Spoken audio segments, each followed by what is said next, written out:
Okie dokie. Okay. Oh, I should sit down so my head's not cut off in the view. Okay. Welcome, everybody, to another edition of Learn Photography with Duck. As always, I am your host, Duck. And today we have here in the studio, let's see if we can get the studio camera. We have Bill. Hello. Hey, Bill. This is called on the other side of the Zoom call. This is being on the other side, absolutely. Everybody hear him okay? Say hi. Hi there. Hello. Can you hear me? Everybody hear me? Oh yeah. All right, awesome, Okay. awesome. Brian's probably still eating. We'll let him eat. I'm done. I'm here. All right. All right. So as you saw, Bill is in the studio with us, and the reason he's here is because we're going to work out a couple of problems that he encountered, and he sent me a message and say, hey, for tonight's class, I'm in the area. Let me drop in. I got some problems I need to solve, and we're going to do that tonight. Mm-hmm. So let's switch things over. And of course, I don't have everything. I don't have all the problems resolved on working on that side of the camera. So buffoonery will ensue. All right, let's go to. Yeah, look at that. It's definitely very, very hot with all those lights between the video lights. All right. But anyway. You gotta melt his makeup. Yeah. And of course, I am not going to have a monitor. So we're going to do this blind. I hope you don't mind. No. All right. We just got to remember that the camera's over there. Okay. This is the still camera. And of course, I got my studio camera, which is just going to confuse the shit out of us. All right, because there's so many cameras pointing at us, it's like, which one do we look at? All right, so that's the video camera. That's the one that when you want to talk to those guys, that's the camera. Okay. Back at NHTV, we had a red light on the I know. camera. Well, this one has Okay. the little white Yes. crescent. That's, Okay. it's a cheap setup. Give me a break. All right, and then when we actually take the photos, we'll be using this camera, and we'll be presenting on the screen for everybody to see. All right, so what we're going to be doing today, as you can see, we have some stuff already set up in anticipation for this problem. So the question you had was what?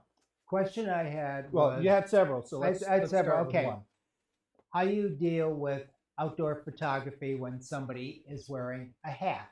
Because Somebody's if wearing a hat. somebody's wearing a hat, of course, the face is going to be darker. Mhm. And if you do something like make the eyes bright, which is what we're usually told to do in Photoshop, it's going to look weird if Mhm. the face. And I have polarizing glasses, yeah. so of course these get darker. So that's another problem.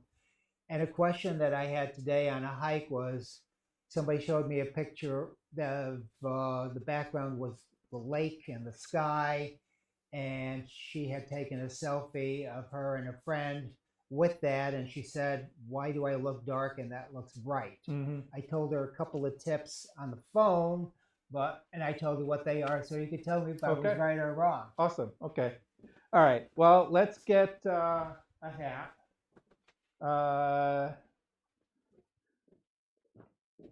Do we go with the Beatles or the Hershey? Well, I know Brian's going to say go with the Beatles. So Thank you, Brian. we'll anticipate that. Okay. And we're going to be needing this. So I will get this ready. Okay. So the first question is, all right, you have the sun coming down the subject is wearing a ball cap. How do we handle that situation where, we get a partial shade and the rest of the face and obviously the body is in bright sun. Okay. So for that, I have two continuous lights that I'm going to put at max. All right. And, of course, once I put this on max, what's going to happen is that he's going to get blinded. And the video camera is definitely going to get thrown out of whack. Let me see. All right, let me see if I can adjust that really quickly. All right, configure video. I might have to keep this open. But the brightness, no, that brightness isn't going to. Camera control, exposure. That's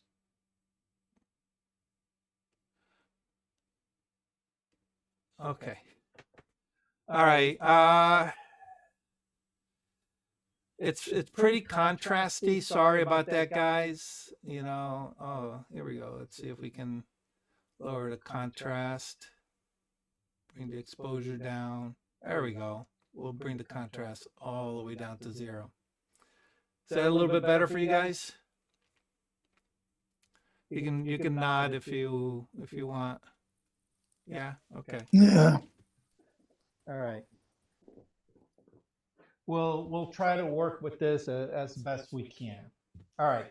So we have hot sun, blaring sun coming down, hitting the subject. Okay. And of course, Bill's protected from getting the sun directly in his eyes because he's wearing a visor. Okay.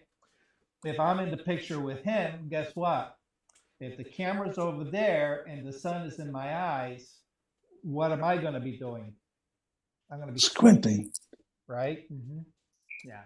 You're not going to be squinting because you got lucky. You're wearing a ball cap. Mm-hmm. All right. Mm-hmm. So we have to take this into consideration is maybe having the sun in our eyes isn't the best choice. Okay. So if you can reposition the group so that you're either getting side light, okay, Mm-hmm. or backlight, all right, that would be better, okay, because first of all, you're going to lose the contrast, okay. With the ball cap, no light is going to enter here, okay, but even with side light or backlight, you still have a lot of ambient light, so that ambient light does have a direction, which is it's the sky.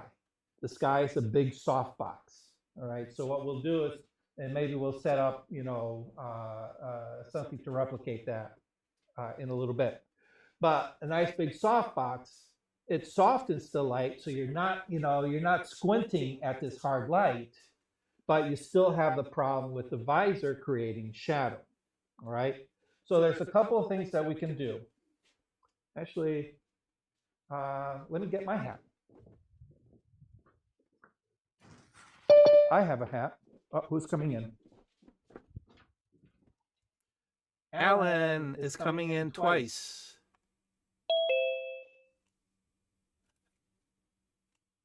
All right. Sorry, Alan. I think I may have not heard you the first time, and I got you coming in as a second account, so I don't know which one that is. Okay. All right. So I'll put my hat on. Oh, see, that's so much better. It gets rid of that glare from the sun, and now I'm not squinting. Okay. But we have the issue of contrast, where the camera is going to expose for either the brightness, which is hitting half our face and our chest and bottom of our legs, or we expose for this small area here. All right. So we can default to rule number one, which is what's more important. Okay.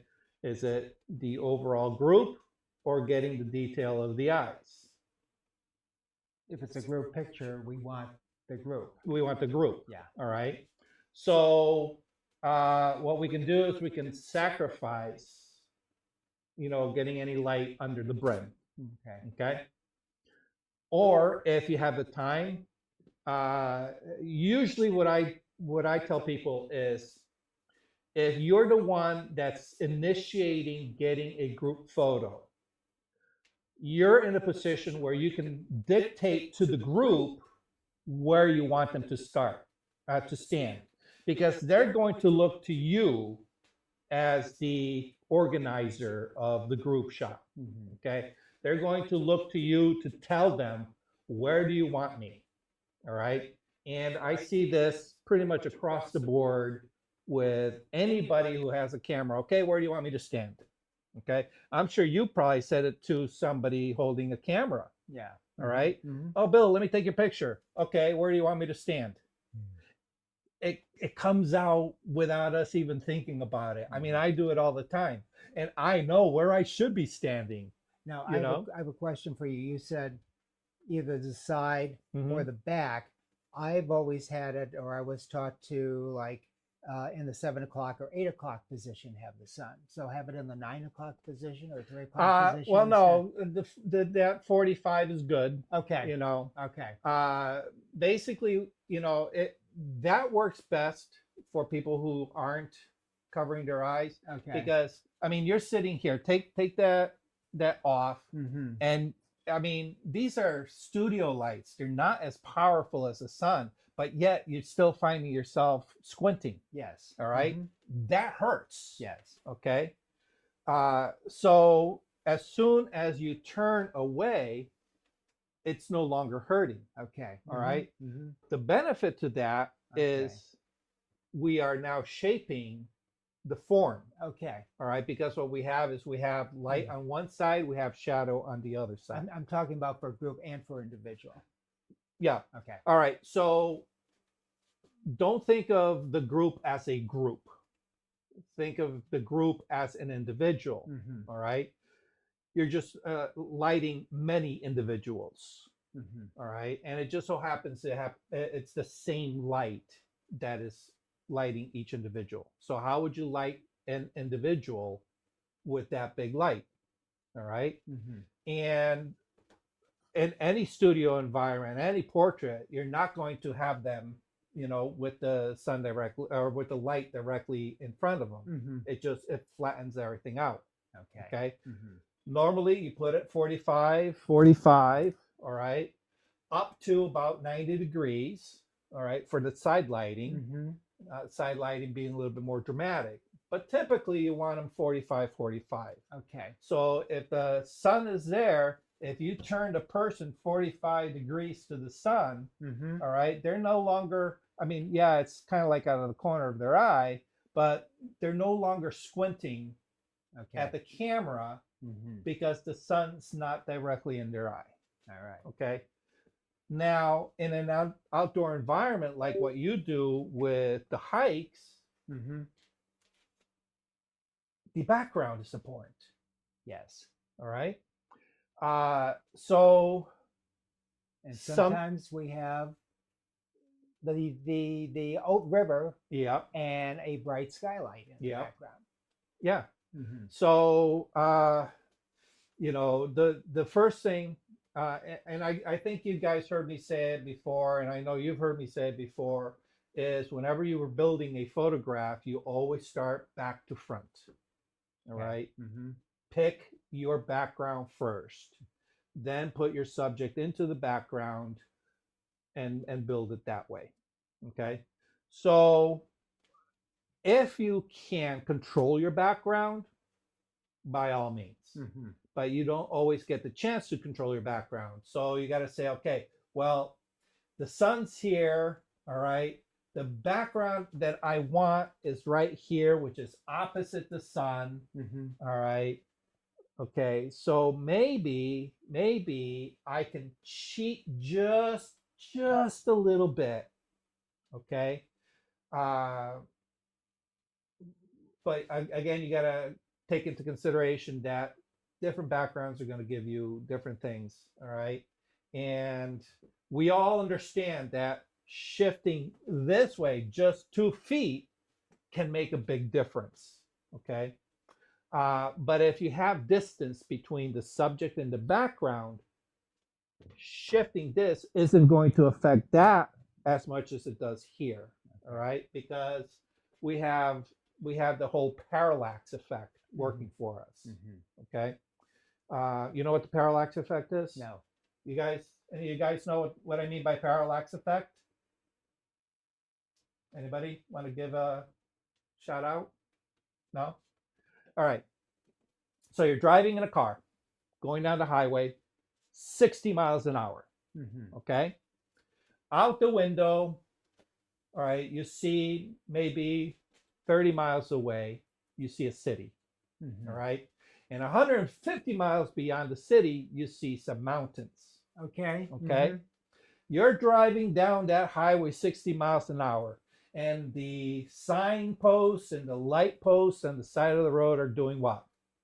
They're going really fast, Yes. right? Yes. Really fast. Yes. Okay. The city, on the other hand, which is 30 miles away, is moving ever so slightly in your field of view. But the mountains behind, I've been driving 3 hours and the mountains are still in the same spot. All right. That's the parallax. Okay. Okay. Okay. So when you put distance between the subject and your background, I can move here and I'm going to see a drastic change here and less change Okay. in the back. Okay. Okay. Okay. So that's one thing that you can consider. Okay. All right. Why do we move the person if we have a light background? Why Well, and how? Okay. So what we want to do is we want to create an optimal situation. All right. So what we want to do is obviously we want to get away from this beating in our subject's face. Yeah. Okay. All right. Because that's not pleasant. It doesn't make for a pretty picture. Yes. Okay. And yeah, people will put on their hats and it's going to screw you all up. Okay. So we want to avoid as many roadblocks as possible. Okay. All right. So if I can position myself, all right, so me, the photographer, the sun is behind me. I'm looking at you as my subject. I'm noticing that flat light. Sorry, guys, I got my back to you guys. Flat light, you're squinting at the camera. You're probably saying, Jesus Christ, take the friggin' picture already. My eyes are watering. All right. It's unpleasant. Okay. So, all right. We're in a confined space. There's literally 1.5 feet behind you to my background. Okay. If I go from here to here, which is what, maybe 2 feet? Yes. All right. You're no longer squinting. Okay. Okay. But my background, all right, has now changed. I'm no longer looking at my black curtain. I'm looking at that. Okay. Which is just slightly to your side. Okay. Because of the compression. However, if this background was further back and I had nothing but black curtains, me stepping from here to here, I'll still have black curtains. Okay. So I can control it in that respect. Okay. The other thing you would consider is, okay, well, you know, I like this background. If I move over a little bit too much, all right, I'm not quite, you know, liking the background. All right, you can say, okay, well, is there another background that I can select that maybe isn't as pretty, but will serve the purpose? Okay. What I do is even though, like, okay, there's one place that has a nice lake in the background. Mhm. I won't take it there. I'll take it where there is greenery in the background, Mhm. so I don't have the trouble of light and dark. Right. Yeah. Mm-hmm. Okay. And we'll get into some of the rules of contrast in Okay. a little bit. I haven't forgotten that part. The other thing that you can do, Mm-hmm. okay, which if you're using a cell phone camera, you don't have as much control, okay. But if you're using a DSLR with a zoom lens, the other thing that you can do is, okay, I'm standing here. In order to take your picture, I need a fairly wide angle lens Mm-hmm. in order to get enough of you in. Okay. Okay, Mm-hmm. which means I'm getting a lot more of that background. Mm-hmm. Okay, but if I'm here and I move here, it's only, one step, 2 feet. Mm-hmm. Okay, big difference, big change. Okay, but if I'm 6 feet away with a longer lens, all right, the background has now compressed behind you. And if I move 6 feet over, Mm-hmm. all right, the background hasn't changed all that much for me at 6 feet away. Oh, okay. Okay. Okay. Mm-hmm. All right. Okay. But you're no longer facing towards the sun. You're facing over there, which puts the sun more at a 45. Mm-hmm. All right. So you backing away from your subject will allow for you to make drastic changes Mm-hmm. on your end, minor changes here. Okay. Make sense? Yes. Okay. All right. So it's in this case, it's a matter of understanding the optics of the camera. Okay. All right. Mm-hmm. Longer lenses, you have your field of view has narrowed. All right. Mm-hmm. So look at it as a tunnel that pivots where the subject is. Mm-hmm. Okay. Mm-hmm. Actually, can I replicate it somehow? Um, you know what? Yeah, I probably can. Here, hold on. Here we go. We will utilize this as a stand-in for our field of view for our camera. Okay. Mm-hmm. If I put the camera here, I have a short lens. Hopefully everybody can see this from all this distance. Okay. Mm-hmm. If I stand here and I need you to turn 45-degree to here, I go from here and I have to come now here. Mm-hmm. Okay. But if I'm out here, all right, Yeah. and I need to move over here, I just have to move a little bit. Okay. Mm-hmm. And my field of view, all right. So the pivot is here where the subject is, not here where the camera operator is. Okay. All right. Mm-hmm. So we're here. All right. Mm-hmm. In order to get here. Oh, okay. Okay. Okay. Mm-hmm. Where this, uh, this doesn't quite explain because when it's this pipe should be a lot bigger. But anyway, hopefully that kind of gets a little bit of what I'm talking about. Okay. Okay. So the problem with all this, okay, is it makes sense when I'm explaining it to you, right? Yes. Okay. But when you're out in the field, you got all these people looking at you, expecting you to have the answers. Mm-hmm. All right. Mm-hmm. And you now are, I'm the performing monkey, right? Yeah. The pressure's on. Mm-hmm. All right. Yeah. And the pressure is like, I got to get this done. I got to get this done. All right. Mm-hmm. It's a natural pressure. What you got to do is you just got to fight it and says, I'm in control. The picture's not getting taken until I take it. And it's not going to get taken until. Okay. All right. All right. So. See, my problem also is it's not a photo session. And if I take too much time, then the people who are there for the hike or another activity, it's like taking time away from what we're there for. Well, see, you are putting that information into your head. Okay. All right. Mhm. What they're thinking is, I don't know where to stand. Okay. I hope this guy tells me where to stand. And I hope he tells me when he's taking the picture, because I don't know when he's taking the picture. Mhm. All right. So they're looking for information. Okay. Okay. They're not really thinking about, oh, I hope he hurries it up because, we got to get to the next spot. They're not. Okay. They're in the moment. Mhm. All right. They have consigned themselves to having their photo taken. Mhm. All right. So they're going to concentrate on that task at hand. They're not going to jump ahead of you. Okay. All right. Mhm. But they are looking for cues. All right. And this is where a lot of people fail. And I see it a lot with like people working with models. They don't talk to their models. All right. So the model's like, I don't know what to do. What does this guy want me to do? Or so imagine somebody who doesn't work with photographers all the time. Same questions are running through their head.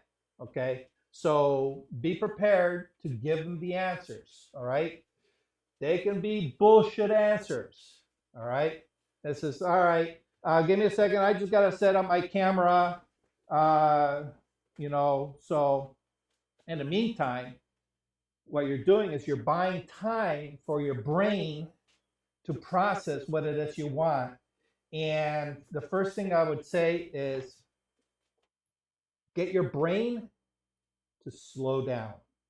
All right. Okay. Because if you let your brain speed up, it's a normal reaction, okay, people tend to go into panic mode. All right. And when you go into panic mode, that's when you start making mistakes, which completely derail you because now you've got to fix the mistake that you just made. There's a level of embarrassment. Oh my God, they're going to think I don't know what the hell I'm doing, and they're going to call me out, and this and that. And then you get into your own head and it becomes a bad place. All right. So you got to slow down. All right. Give me a second. Let me just set up my camera. All right. And then just turn around and say, okay, all right, let's see. What makes a good background? Let's see what makes a good background. All right. If you talk to yourself out loud like that, they're seeing your process. And it says, oh, well, he's choosing the background. Makes sense for a group photograph, right? Yeah. All right, what's a good background? I think this is a good background. All right, guys, let's get you in. Do me a favor, do this, do this. All right. But what you're actually doing is you're not just looking at the background. You're looking at how that light interacts with the group. Because as you're walking, what are they doing? They're wondering what I'm doing. A couple of them are going to be watching you. Yeah. So you're going to look at them and see how that light interacts with them. Ooh, I kind of like this light right here. All right. So you know where you're going to position yourself in relation to the group in relation to the background. Okay. At that point, it's about corralling. All right. And at this point, you should know layers and try to give them, even to the focal plane, that kind of stuff. Yes. Right. Okay. I try to have it where one person is not in back of the other if I don't have Yeah. too many people. Because what happens is somebody, let's pretend these are a couple people. This person here, Yep.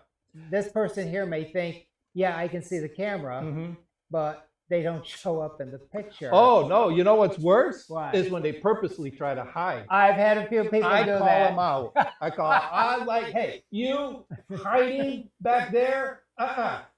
Get out. Okay. All right. And what happens is the person in front is like, somebody hiding behind me? Yeah. Oh, no, you're not hiding behind me. So I try to have everybody in a row instead of, or if I have to have a couple of rows of people, I tell the people in the second row, hey, get very close to the person in front of you. Yeah. So they are. Yep. Because if they're further back, unfortunately, they get more hidden. If Yeah. they're up closer, less chance of being. Yeah. And when they're a group, getting close is comfortable because they know they're in a group. Yeah. Okay. Mhm. But you know what I also don't like is when you get the person that does this. Yeah. All right. And they think, oh, I'm getting into the picture like they were out of the picture somehow, you know? So I am always telling them, don't lean in. You look like you're just leaning in. Just stand up straight. You're in the frame, Yeah. you know? Mhm. Especially people, usually it's the people on the outskirts, you know, the left and the right hand sides. They think, oh, I'm probably not in the frame. No, I am, you know, and then they just look silly. So I tell them to stand up straight. All right. So what do? We got a visor. All right. We position them so that the light is a little bit more easy on the eyes, but we still have the visor to contend with. Mhm. Okay. So one thing that you can do is you can ask people, all right, those of you wearing the visor, do me a favor, just lift it up a little bit. That's not over exaggerating, is it? Like Nope. this? Okay. You're Good. still actually, let me set up the camera to take photos. Okay. So we show exactly what's going on here. All right. Okay, so let's um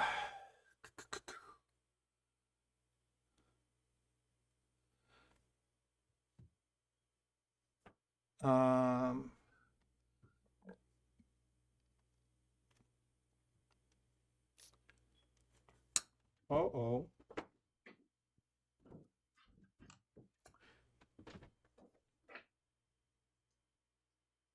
Oh, no CF card. That would There we help. are. The card helps. That would help. Memory card would help. Number one rule I have: take a picture before you leave the house, even if it's of your dirty Yeah, laundry. exactly. But I don't know. This is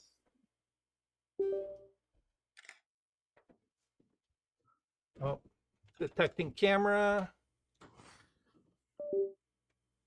Okay.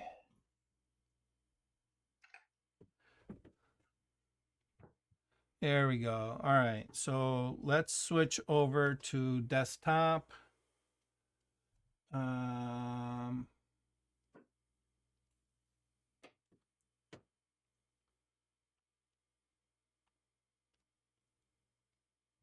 okay. All right. So, oops. All right. So we got, all right. All right. Let's take a quick shot. Do me a favor, just put um your hat in a normal position where, yeah, okay. So what we have here is we have uh-oh, my thing is loose. All right. We have sun directly in front, a person with a cap on that's creating shade. So what we have is we have high contrast. All right. And what I'm going to do is I'm just gonna do close up so that everybody can see what we're dealing with. And what I'm going to do is I'm just going to expose for the light. Okay, expose for the light. All right, let me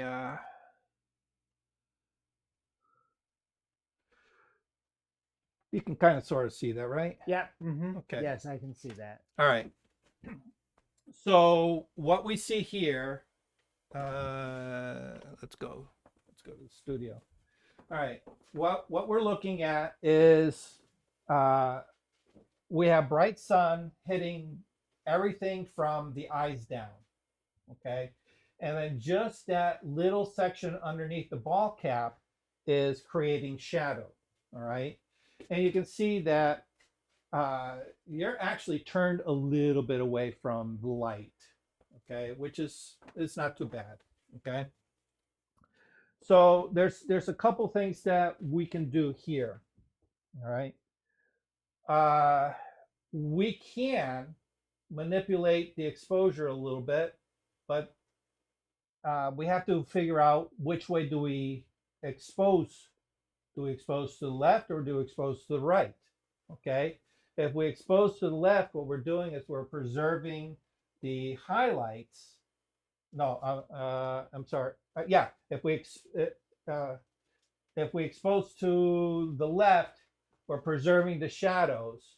We're going to blow out some highlights. But if we expose to the right, we're going to preserve the highlights and we're going to deepen our shadows. Okay.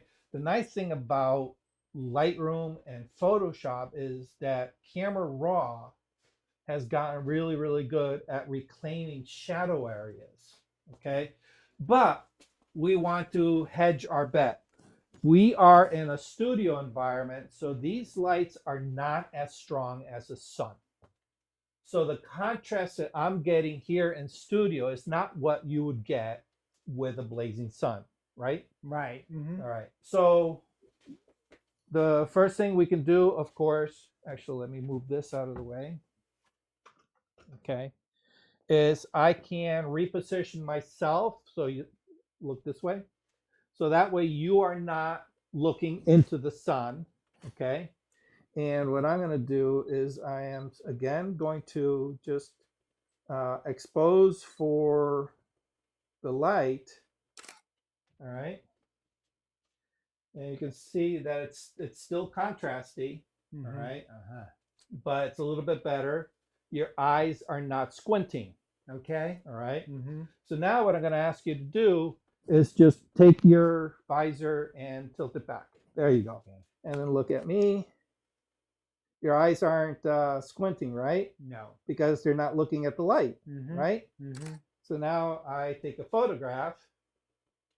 You're still wearing your ball cap, Okay. but now we see your eyes. Okay. Okay. Okay. Mm-hmm. All right. Now, the other thing that we could do, all right, obviously, you're not carrying a lot of photographic gear, Mm-hmm. okay? But, uh, you know, in a group environment, you're not going to get some kind of reflector to bounce light up. No. Okay. However, you can probably get your speed light. Okay. Okay. Mm-hmm. And what we can do is we can get our speed light. And let me get my my remote control. Okay.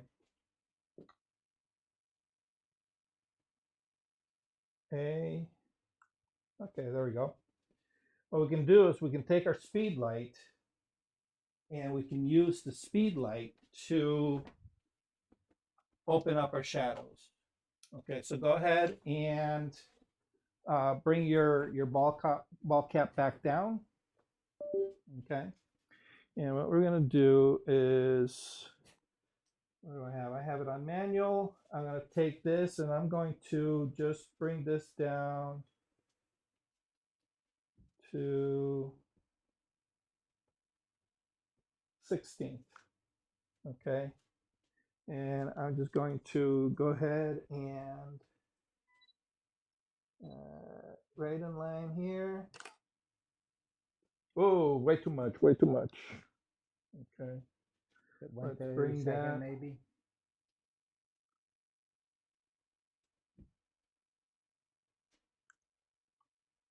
There we go. Let's try that one more time. It'll be right in line. There we go.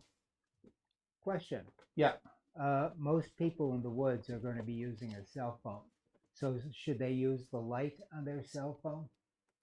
Yeah. See, even that's still too bright, but I'm very close to you, so let's try.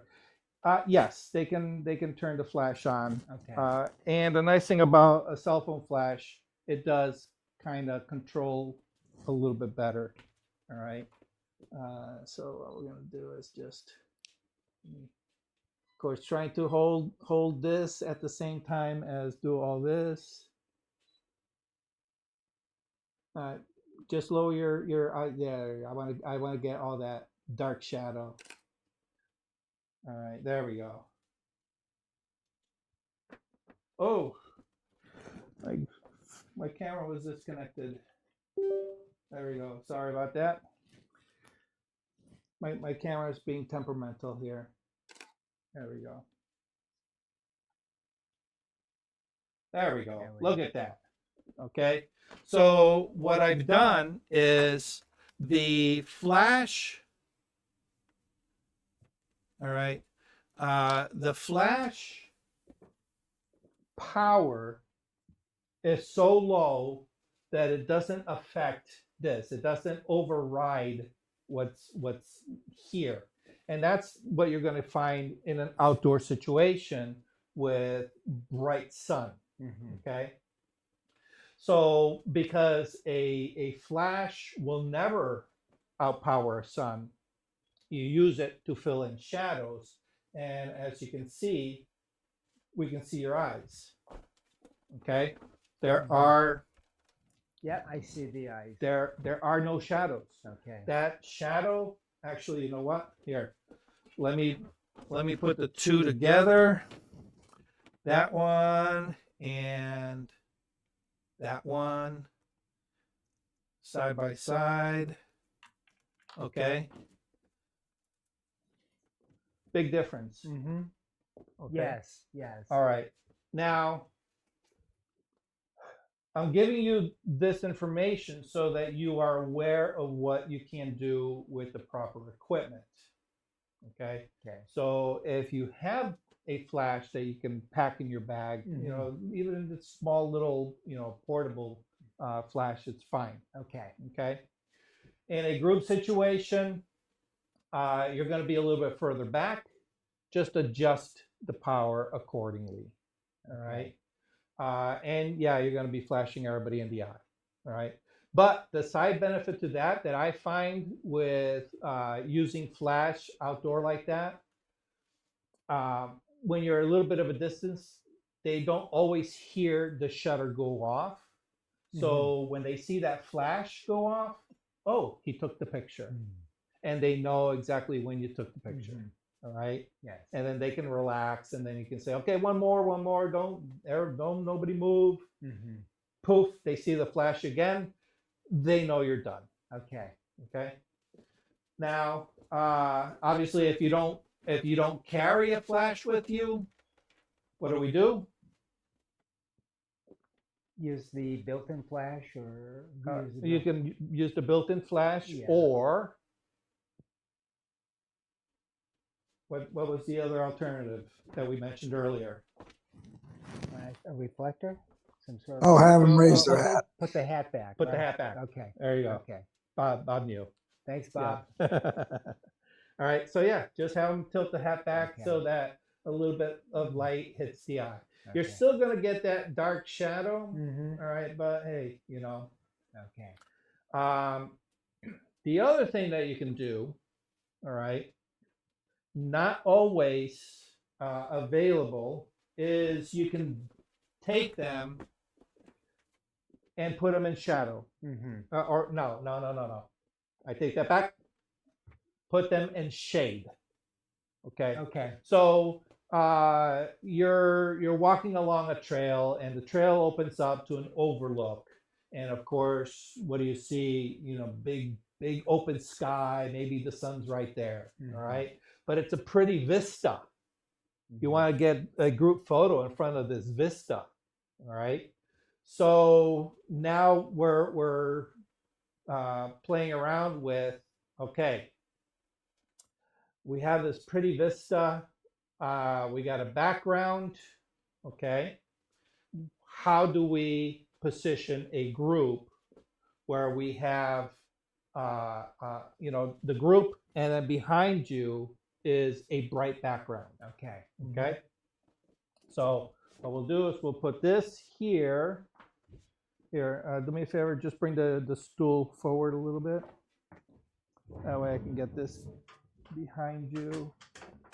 All right, and then bring the stool back. There we go. All right, so this is our impromptu bright vista. Pretend it's a lake. Pretend that's a lake. Oh, you know what? We should be here. Okay. All right. Sorry, nobody. See, not having a monitor, you know, is a pain in the ass. All right. So we have our vista, we have our group, we have the sun, which is actually going to be behind our subject. All right. So now we have the sun hitting that vista. Okay. And you are now backlit. Okay, because I'm in the shade. Because, well, not necessarily in the shade, but most typically in this situation, if the trail opens up behind you and you put your back to that opening, you're going to be now facing the trees. Okay. All right. So all the trees in front are going to create a natural shade. Right? Okay. Make sense? All right. Unless the sun can get through enough of the trees. Problem I've had that I've had to be careful of is when it's spotty. So you have like little Yeah, spots of white, and yeah, little spots of dark. Yeah. Which, again, we have to take into consideration, what is the most important part of this whole thing. All right. We have a lot of moving parts. We have a pretty vista in the background, which we want to maintain. Yeah. Okay. We have a group, more than one people that we need to corral. All right. We have light that we really can't control. It's not like we can go, okay, Mr. Sun, we're going to dial you down a little bit. All right. And Mr. Sun, can you move from over there to over here? Because the light's better this direction. We can't do that. All right. So we're locked into certain things. All right. And then now, if we have light coming through trees, we get that mottled effect. Okay. So we can really have a horror of a situation on our hands. All right. So what we want to do is we want to get the least amount of problems. Okay. So is all that, specularity coming through the leaves that critical? Yeah, you might say yes, you might say no. Who knows? Okay. All right. So we have our vista, we have our group. Okay. And we want to tell a story. All right. So what is the story in this situation? That we're here with the lake in the back. We're here with the lake in the back. Okay. All right. So we have two elements, and usually the background tends to be secondary. All right. But in this case, background plays an important role to the story. All right. So now we have a competing element of background and subject. Okay. So in this situation, subject is going to become subordinate to our background. Okay. Although it has weight. Okay. So what we need to do is we need to show the vista, and maybe we split the group. All right. So what we do is we bookend the vista, we bookend it with the group. Okay. All right. So now instead of having two rows blocking that beautiful view, we have a row on the left and a row on the right.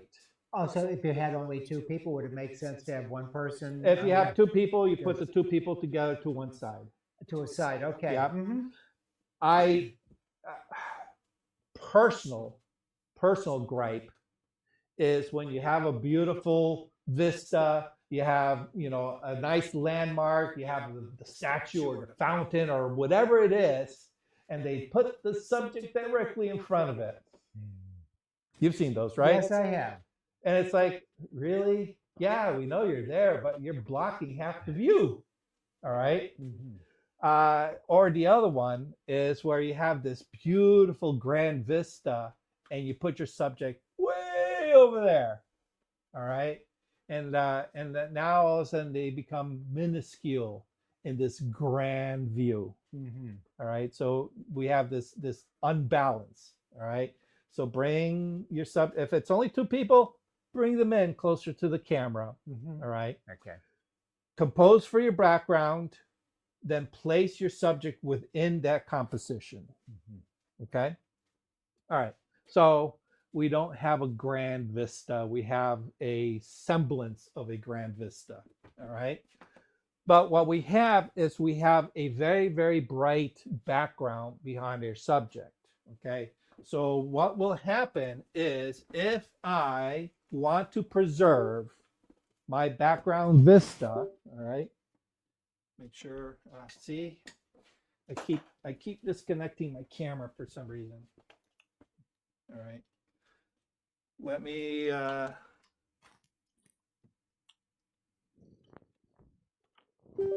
we go. And this thing's not holding it properly. Okay. Move that. Let's switch over to this. E. All right. All right. So what I'm going to do is I'm going to expose for the background. All right. Which is very, very, very bright. Oh, let's turn this off. All right, because we're doing all natural light. Okay. And we're going to take a photo of Bill. All right, actually, do me a favor. Just move your chair like half a foot this way. You want me to have the hat Yeah, back? yeah, like that? yeah. Keep the hat on. We're gonna create like the worst case scenario. All All right. right. You have people in your scene that just they want to have their hat on. All right. Okay. So what we have is we have this exposure. Right? Yes. We captured the vista, Yes. all right? But because you are in shadow, all right, you are underexposed. Okay. Okay, so what can we do? What can we do? What do you think? Expose spot metering and expose for the person. Expose for the person. Yeah. Exactly. All right. So let's try that. Let's expose for the person.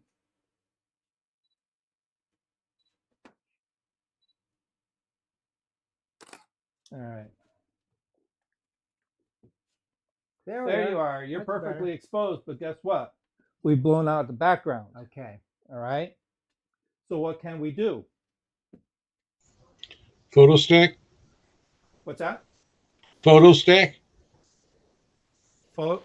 Photo Well, stacking. you take five photos from the from HDR. Yeah. Oh, yeah. You can HDR it. Okay. But it's a little tricky when you're hand holding it with a bunch of people who are moving around. Okay. Sure.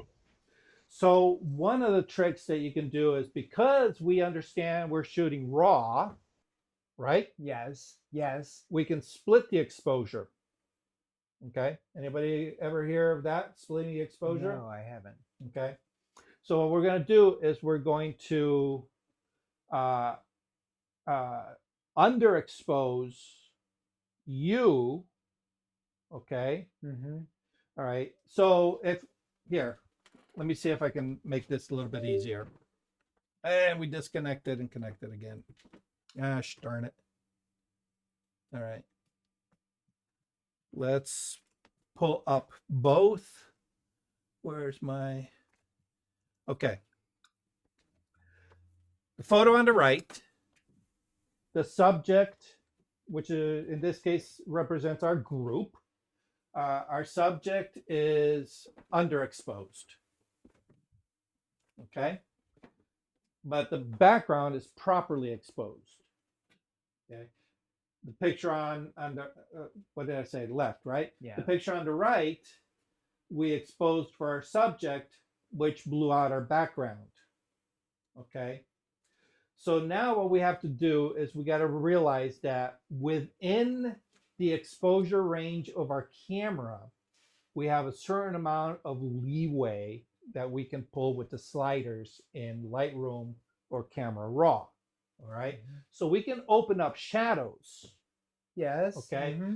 Now, if we look at the shadows of image number one, the one on the left, okay, we are probably like 3, maybe 4 stops underexposed. That's a lot of pushing to get those shadows to open up. Mm-hmm. Okay. But if we look at our background, the background has some leeway there. Okay. All right. If we look at the image on the right, the second photo, okay, the subject's properly exposed, and you can see that the shadows have a lot of detail. All right. So we can lose some of that detail because we know we can reclaim it. Okay. Okay. So we can drop the exposure on on that second image we took Mm-hmm. by maybe 2 stops. Okay. Drop the exposure. Okay. Drop the exposure, which is going to create a darker subject. Mm-hmm. All right. It's also going to create a darker background, which is what we want. Right. All right. Is it going to be the same darkness as image number 1? I don't think so. Absolutely not. It's going to be a little bit brighter. Mm-hmm. Okay. But we also know that if we're shooting raw, we can, if we're careful, control the brightness of our background. All right. And yeah, maybe the clouds get a little blown out, but are the clouds important? Usually not. No. We can substitute clouds and it's still going to be clouds. Yeah. All right. But the groundscape, that's what we want to preserve. And we have a little bit of leeway. All right. Mm-hmm. So we're on target here. So what I'm going to do is I'm going to drop my exposure by 2 stops. All right. 2 stops, and we'll give this a shot. Okay. All right. And now, all right, that background isn't as bright. It's bright, Mm-hmm. but it isn't as bright as before. All right. And you're dark, but you're not as dark as before. So now what I can do is I can take this image, right? Mm-hmm. When we import it into Photoshop, all right, let's go into the develop module. I can say, all right, let's bring our highlights down. Okay. And we'll bring our shadows up. All right. Maybe even. All right. And look at that. We are, I don't know if you guys probably can't see it. Can you see those lines going across my background? Very light. Very, very light. Yeah. They're definitely a lot more prevalent here. Let's see if I can make it a little bit more. No. All right. All right. So what we've done is we've recovered our background and we've opened up the shadows. All right. And now I can even go here, get a radial gradient, put it on our subject, take those highlights, maybe even the exposure, bring that up. And we now have an image that we've salvaged, okay, by being able to balance the background to our foreground without the use of flash. Okay. Okay. Now, what about if a person, their best camera is their cell phone? You can still do this with a cell phone as long as you're post processing. Yeah, Okay. if they can shoot raw on their cell phone, Okay. you're golden. If Okay. not, well, the thing with cell phones, the cell phones tend to have a much wider exposure range than a DSLR Okay. because the sensors are. That's right. Yeah. Mm-hmm. Yes. Okay. So we as big camera users, we have a handicap over cell phone users Okay. in this respect. Yes. Okay. Mm-hmm. Because if you look at it, they're measuring their, the distance between all the lens elements are measured in what's smaller than millimeters? I don't know. Micrometers? Micromillimeters? Yeah. All right. They're measured, whereas with the big lens, they're actually measured in millimeters. Yes. Okay. Okay. So we're going from this distance that the light has to travel down the tube to this distance. Oh, okay. All right. All right. So that's why they have the better dynamic range. Okay. All right. Okay. Any questions on what we've covered so far? No. You guys, any questions on what we've covered so far? No. No. Okay. All right. The other consideration is taking a hint from the old masters. If you ever watch, especially the Dutch masters, I love the Dutch masters. They're the ones that painted a lot of the chiaroscuro, heavy shadows paintings. Mm-hmm. All right. If you look at those images, there is a progression across the image of light, dark, light, dark, light, dark. Okay, they're all different values, but what you'll do is when it transitions from maybe like background to subject. Actually, let me. Oh yeah, we're all right. If we transition from background to subject, okay, the background in those cases is usually very dark. All right, and then you'll get that edge light that shapes the form of the face. So we have dark to light. Okay. All right, and then as we come across, because the face is round, we got light here, we got shadow here, right? We got dark, light, dark. Actually, here we'll do it. We'll do it like this. Okay. All right. Black background, light sitting here, black, light. This side is in shadow. All right. So dark, light, dark. And then they'll put something here. Maybe there's a little bit of a hair light. And we get light. And then we get the black background again. And we get dark. So there's always that progression of light, dark, light, dark, light, dark, light, dark. Okay? You could still have the progression with a switch. Okay? So we have black background. Okay? We have the light hitting the side of the face. We have black, or I'm sorry, we have dark, we have light. We have dark, okay? But we have black background here, right? Mm-hmm. But this shadow is not as deep as that black background. So what happens is between here and here, we have light to dark, but between here to here, we have light to dark. All right, so there's a bit of a switch, but we still have the light, dark, light, dark, light, dark progression. Okay, so we have dark, light, dark, light, dark. So this plays double duty.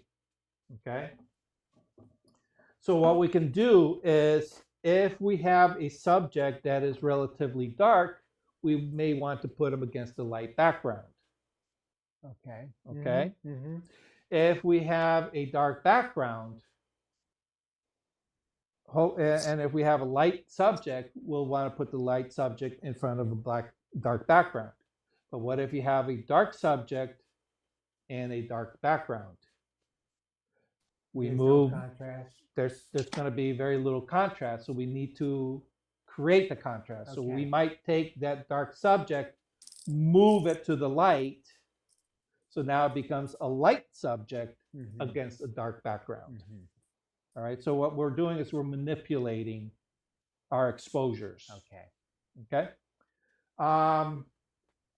That's probably the most simplistic explanation. All right, but what I always tend to do is I say, if you really want to get really dynamic looks, break it down into at least three.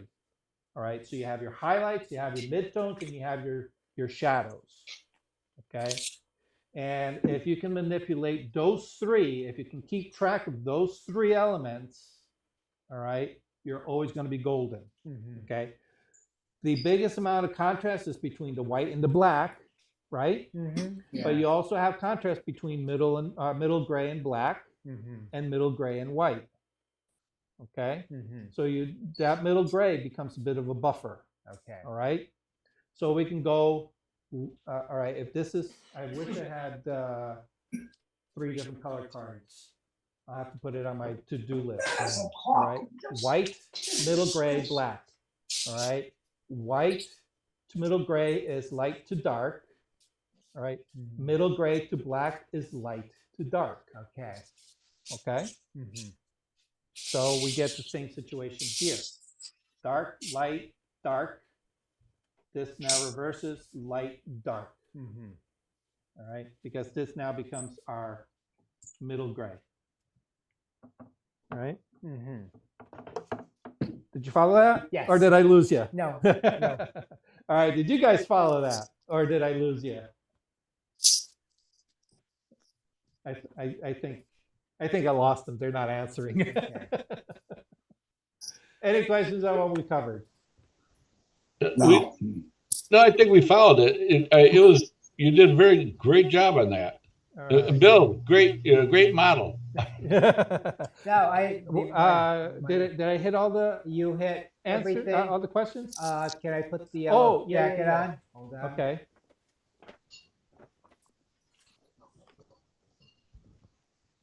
Which do you prefer, orange or yellow? for The yellow, teaching? that's really, Okay. really bright. Okay.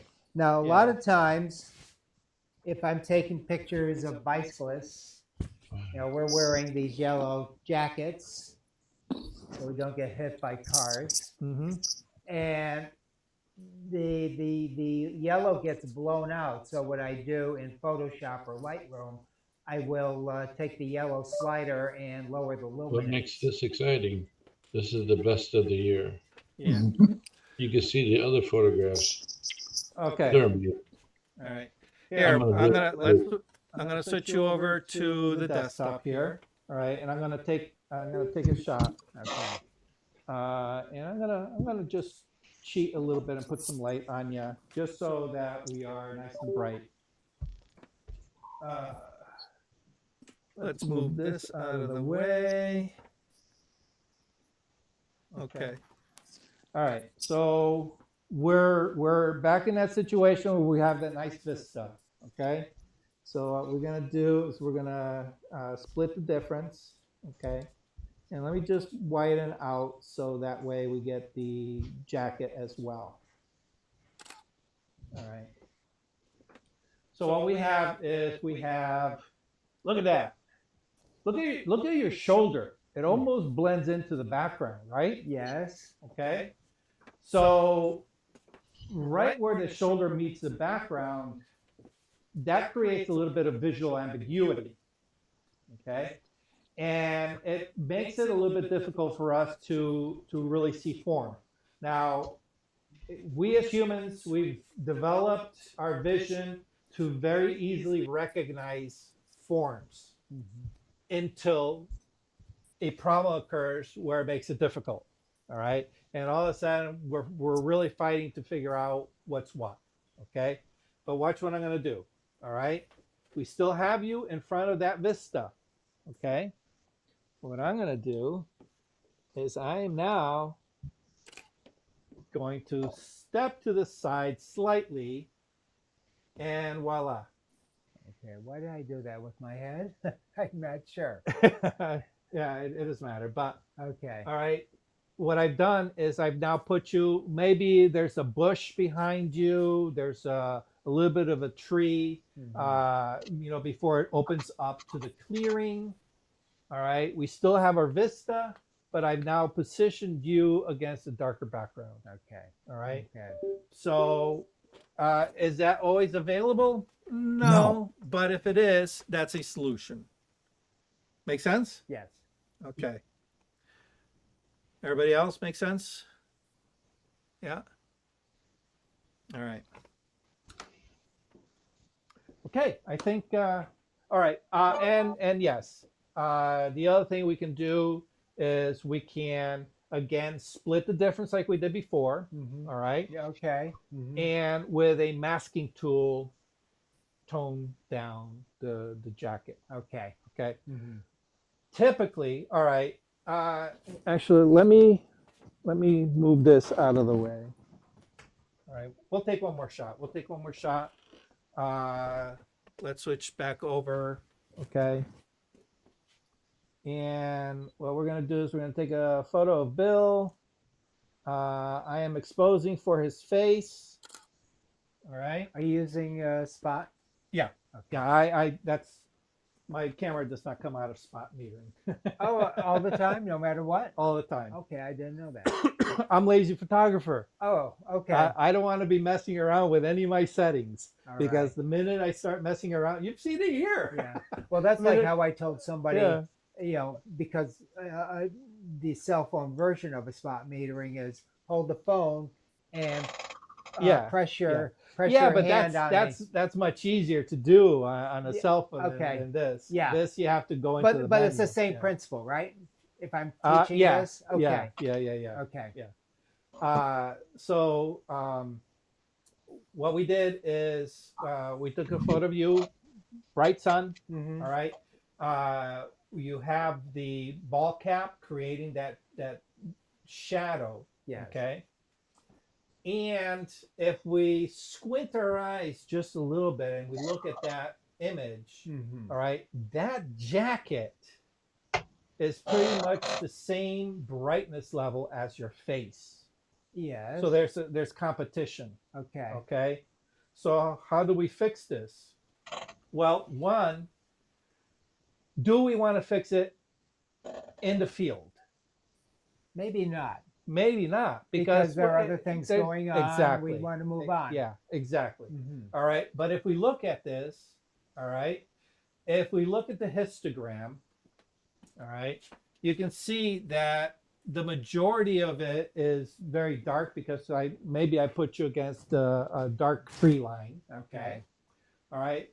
But everything to the right hand side are small little hills.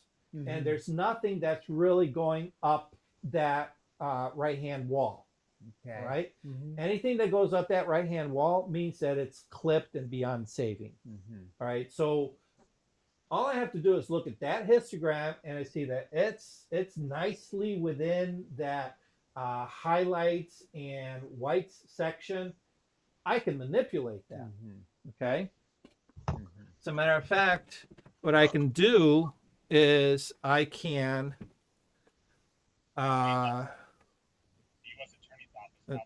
be nice if we go into the develop module. Okay.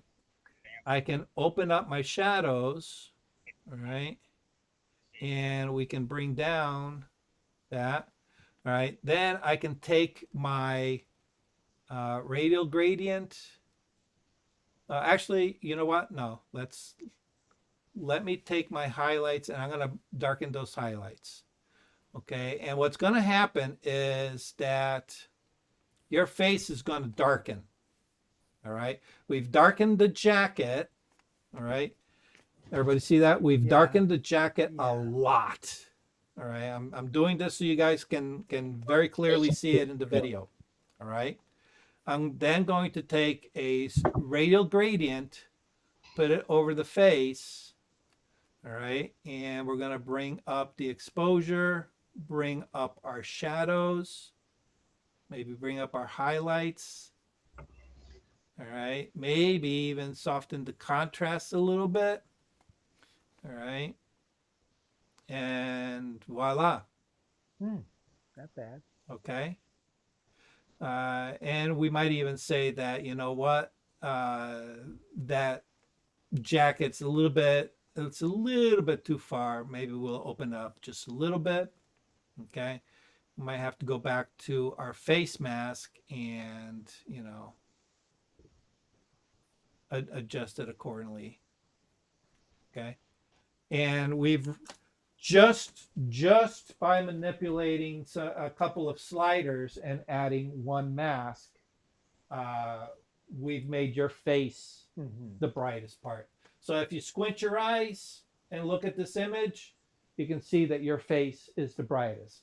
Yes, your eyes are still in shadow, but it's explainable because you're wearing a ball cap. Everybody Mhm. understands that there's going to be a shadow there, Yeah. but that shadow has been opened up. All right. If we actually look at that shadow, all right, that shadow is shadow with detail, right? Mm-hmm. Right in there, which is Yeah. what we want. Yes. Okay. And for the face, we have highlights with no specularity. All right, meaning no really hot spots. Okay. Mm-hmm. All right. Let's go ahead and switch back. All right. Any questions about that part?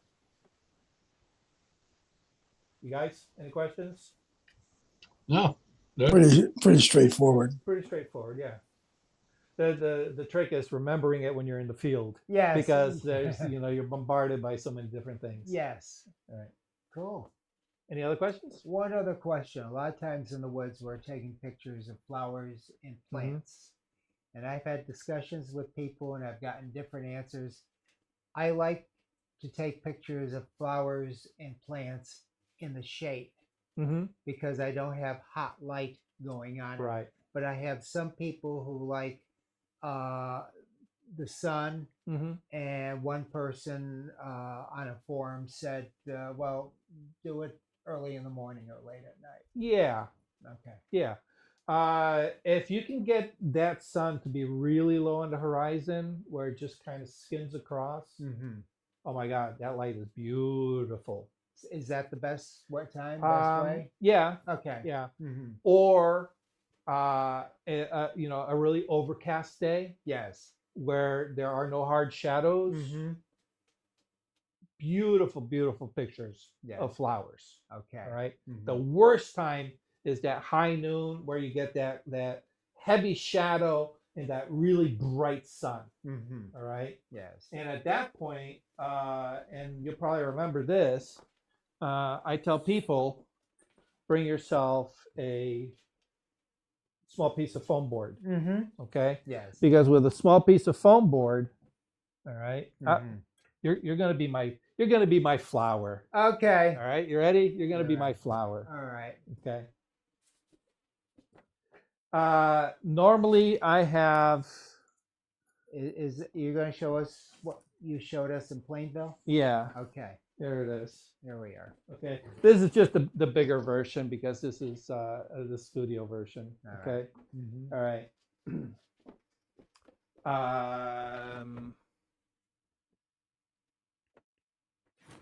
I don't know. Let's see. Let's see if I can do this with the live view. All right, hold on 1 second.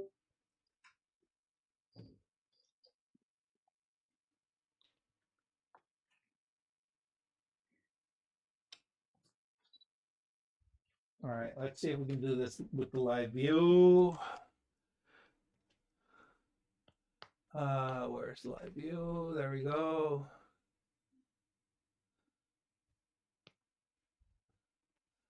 Okay. Live view. We will. Oh, can't do it from the camera when we're in live view. Let's turn that off. Let's bring my exposure down to a normal level.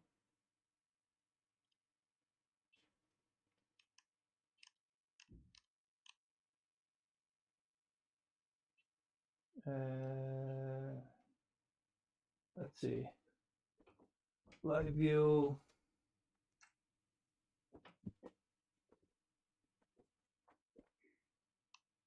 Can I Yeah, take the so jacket off? Yeah, go for it. It's hot with this. 250. Oh no.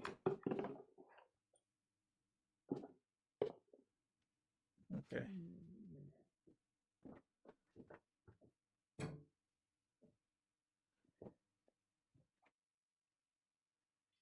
All right. So, really?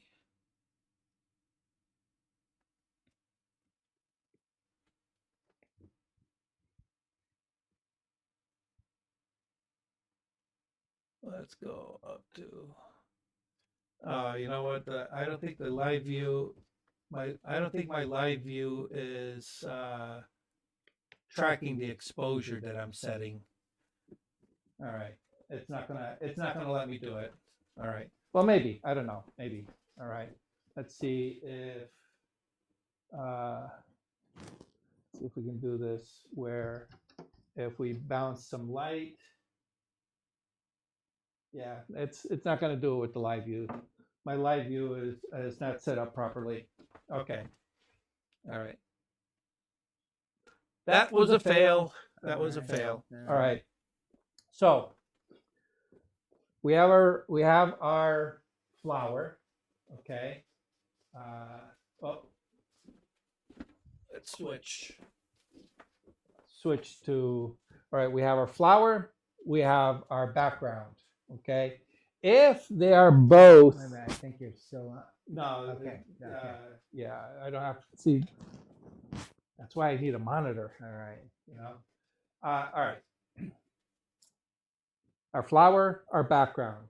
All right. If they are both in the same lighting situation, what we can do is we can control one or the other just by blocking a certain amount of light.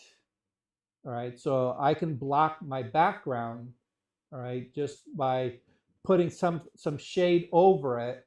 So now all I got to do is I got to expose for the hot spots of the flower, all right?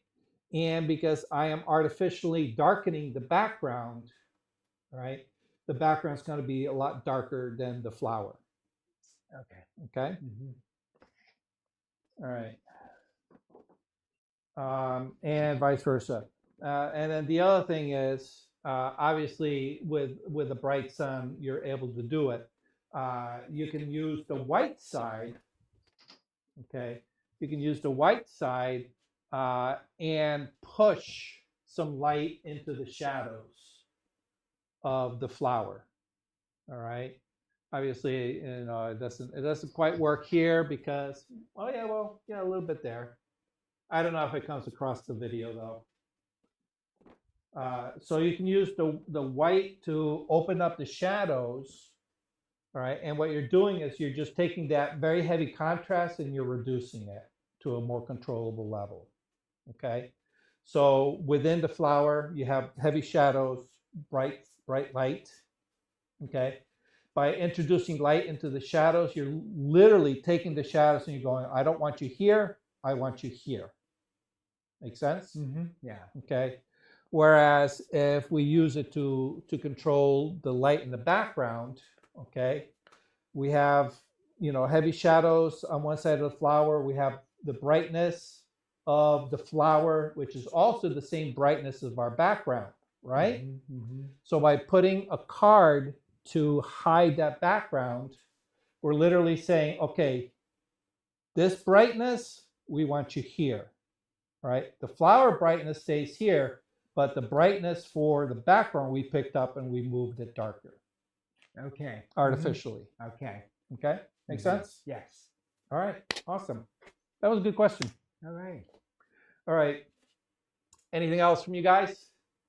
Well, Duck, what I have done on some flowers, I've taken some pictures of different colored backgrounds and blown them right out so that they're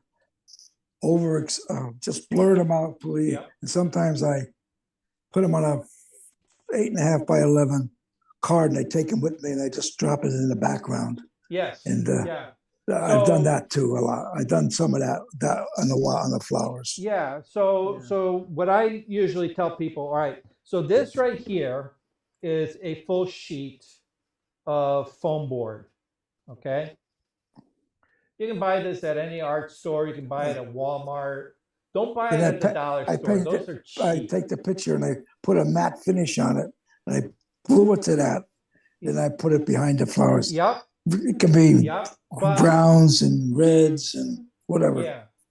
But here, you know, uh, I'm yeah, faking it. and then what's going to happen is, well, you're kind of stuck with that. All right. Yeah. But what I suggest is get yourself a white foam board. Okay.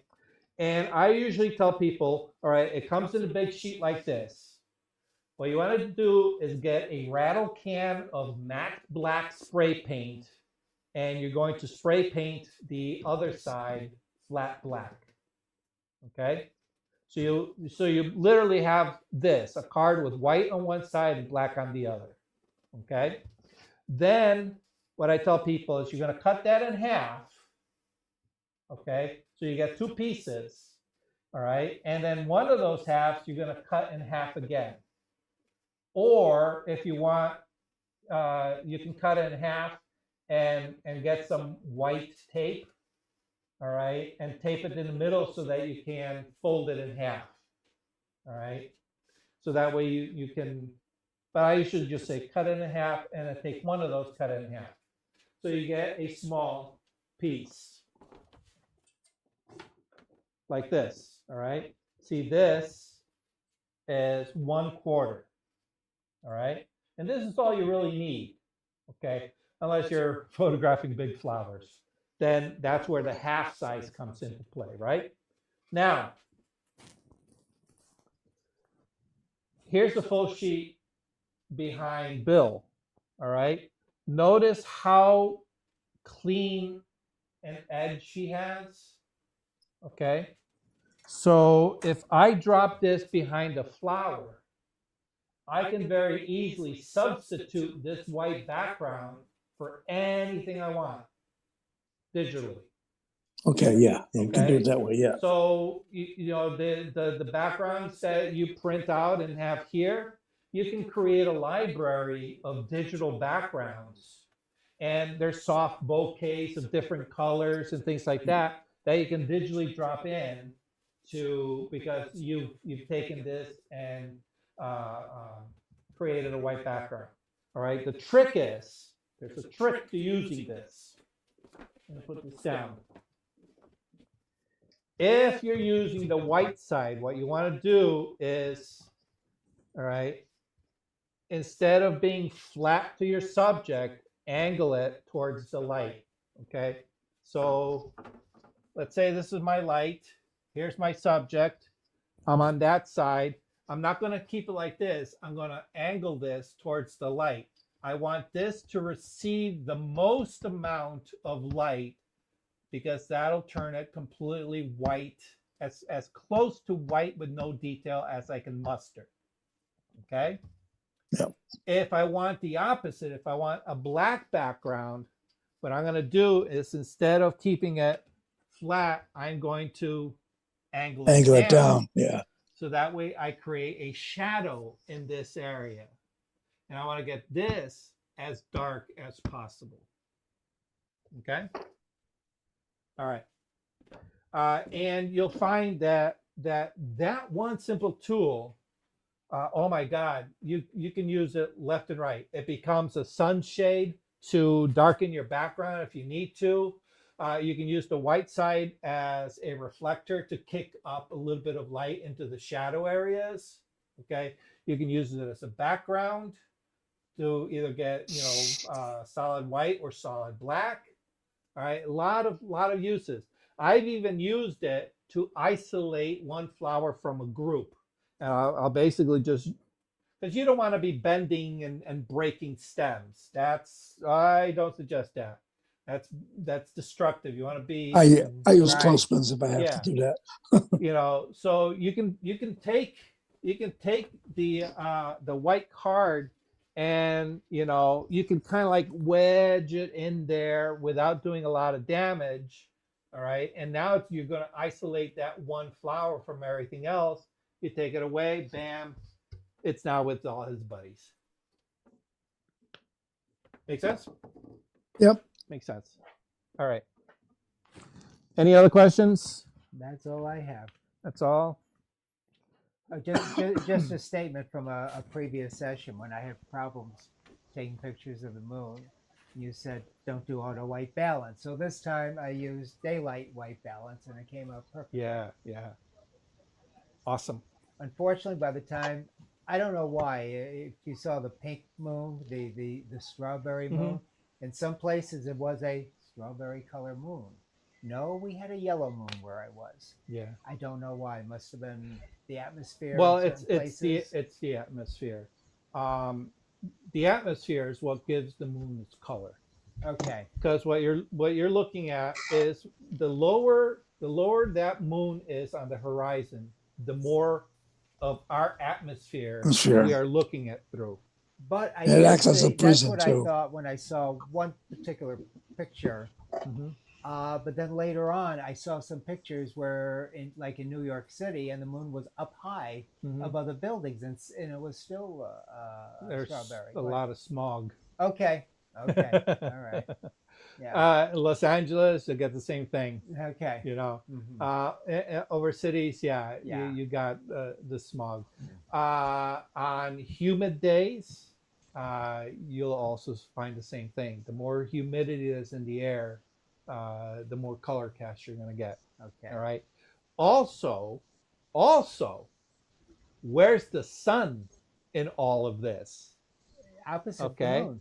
Well, no, not always Okay. necessarily. All right. Okay. Mm-hmm. Yes, technically opposite, Yeah. but remember the Earth is somewhere in the middle. Mm-hmm. All right. Okay. Yeah. So you have, here. We'll do it like this.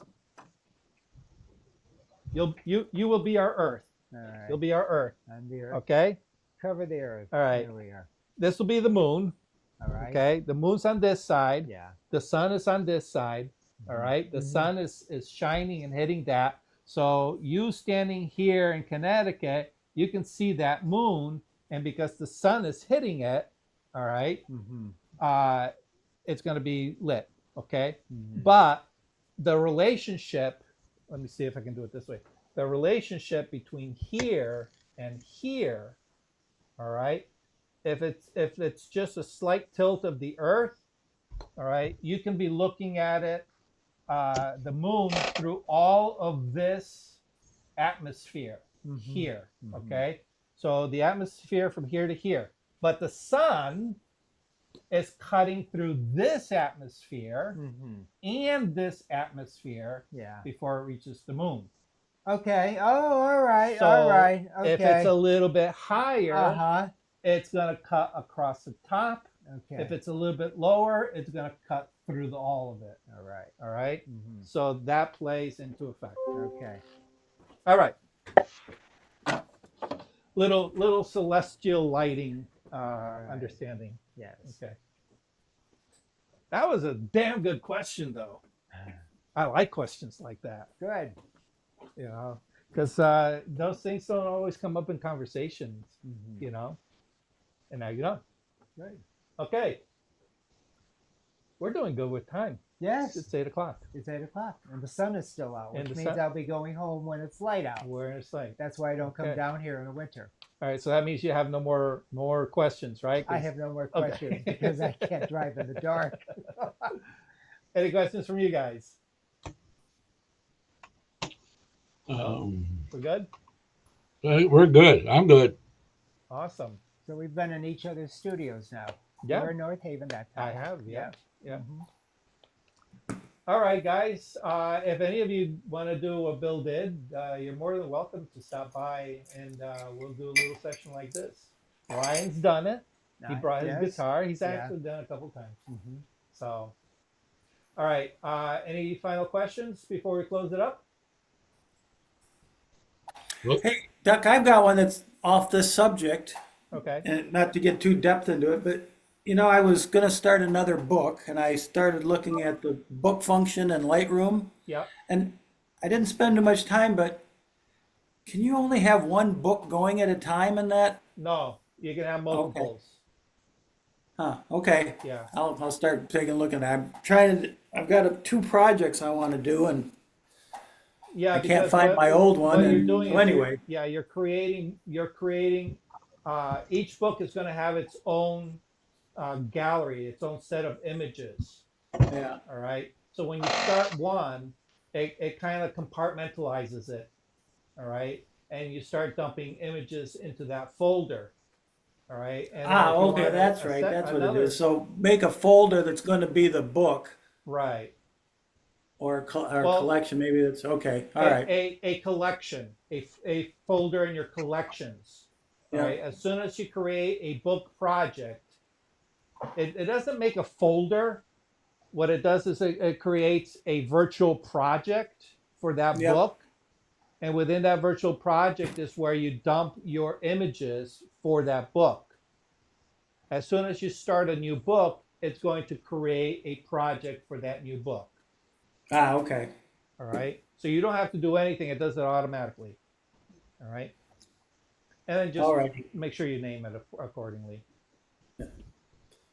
Thank you. Okay. All right. That's it for today. Thank you guys for hanging out with me. Thank you. Thank you. Thank you for putting up with me, guys. Thank you, Doc. Thank you This was for, great. for Thank you. joining me. And we'll see you.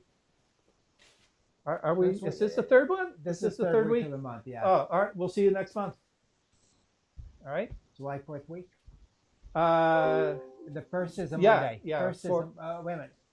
Wait a minute. We have Oh. the 30th is a Monday, so it's the following Monday. it'll be the following Monday. Yeah. All right. So wherever that lands. after the 4th. Yeah. Yeah. After the. Happy So everybody have a happy 4th of July. Eat lots of hot dogs and hamburgers No. and have a good time. Okay. All right. Thank you, everybody. Bye. Thanks, Doc. Please stay safe. Bye now. Ciao, ciao. All right. And. Thank you for watching Learning Photography with Duck. Brought to you in association with Milford Photo, your local full-service camera store. Located in downtown Milford, Connecticut, Milford Photo offers you a personalized shopping experience. From the latest camera gear to printing and framing services. And, of course, educational workshops to teach you the finer aspects of photography. Don't forget to tell them Duck sent you.